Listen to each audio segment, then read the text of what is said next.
So today I'm going to show you this website. It's called fallingfruit.org. It is a resource for finding local fruit trees in your area to forage fruit from and basically get free food.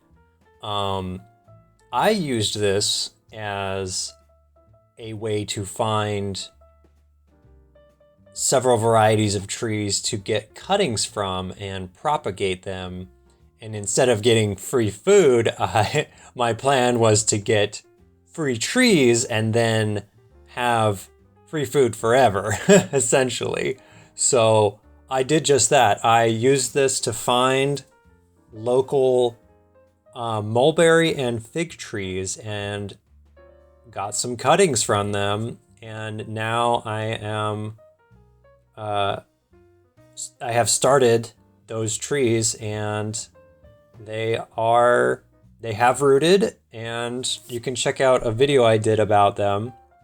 But I'll dive into this and show you this website. So I'm gonna zoom in here on Southern California. This is where I live, so familiar with this area.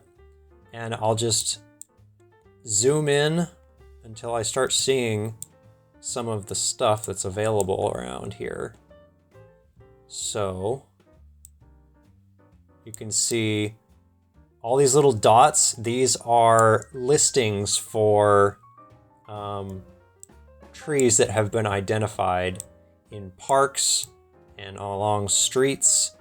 And most of these are from inventories and catalogs that cities have. For instance, I think if I uncheck this box, yeah, most of them disappear, and you just have things that are probably self-reported trees. Like there's a mustard, fennel. So it's not just trees all the time. Here's a prickly pear cactus. It's usually just edibles, but sometimes you'll notice other things. So I'll put the tree inventories back on and we'll drill down here. Yeah, there's all sorts of stuff. So I will use the search to find a fig.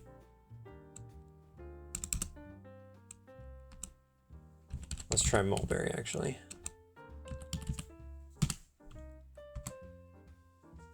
And I might have to zoom out to get it to do this.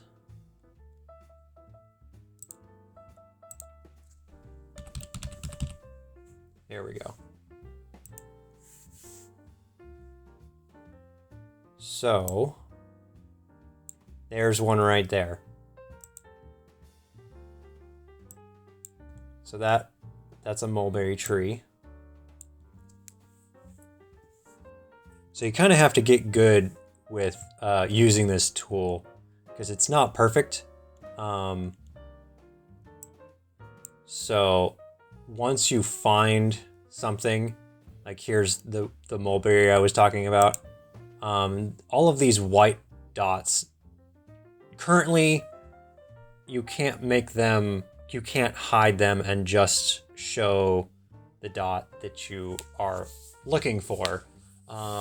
They also have an app version of this that I believe lets you do this, but it's kind of in development as well.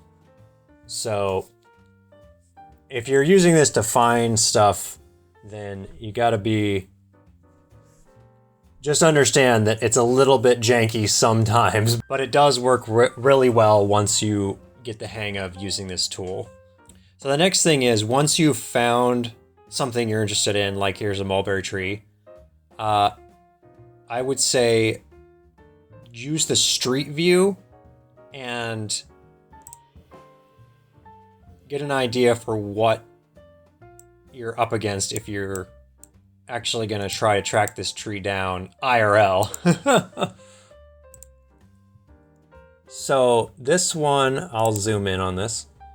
So this one, it looks like it's in somebody's yard. So this one I would not recommend going to, because you don't want to go pick from trees that are in somebody's yard.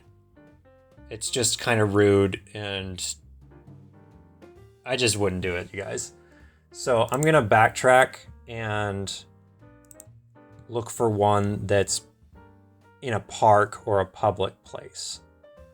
And I did do this for other varieties like pecans and peaches and other things a while back when I was really diving into this tool.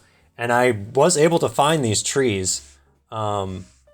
Sometimes I found it was a sort of a case where I found the street view, but I couldn't really tell if it was in a person's yard because of the way it was listed and geotagged on the map. So I just went to the area, and turns out like the peach was in somebody's yard, and so I just left it alone. It's not cool to take somebody's fruit if they obviously don't want you to do that. And the pecans was a funny story because I went to where the trees were, and the operative word is were. They were gone. The trees, I found 3 stumps along the street where the pecan trees used to be.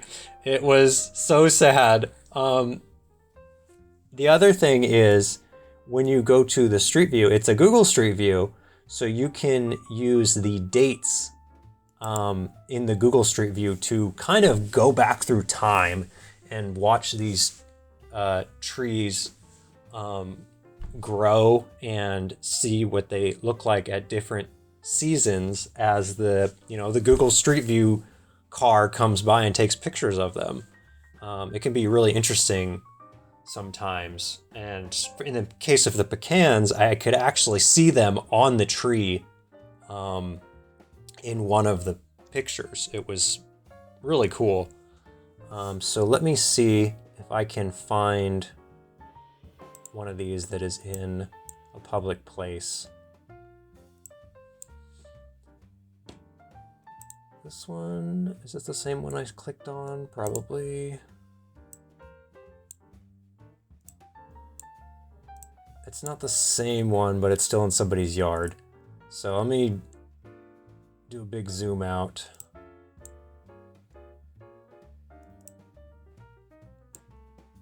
About that one.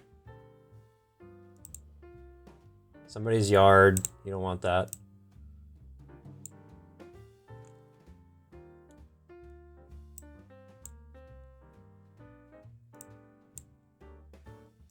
And this is why it's kind of annoying that you can't make the white dots disappear. Sometimes you'll also find ones that are inside botanical gardens or other places where you really should not be picking from or foraging from. It's just not appropriate. It's not cool.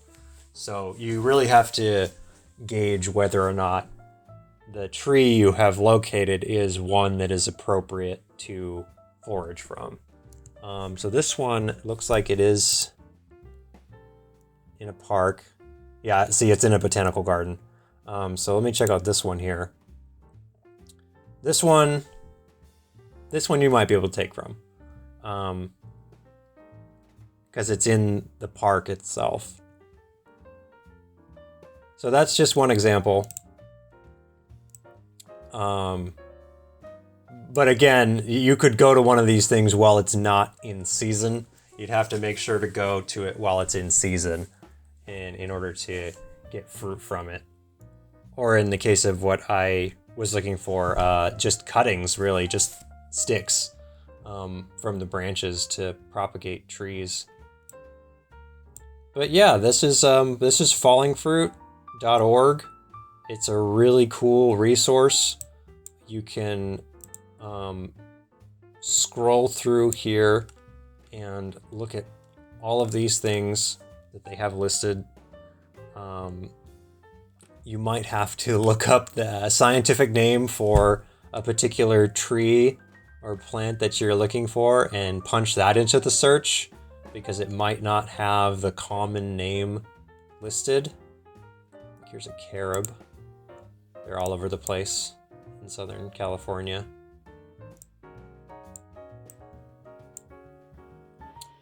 There's a white sapote somewhere.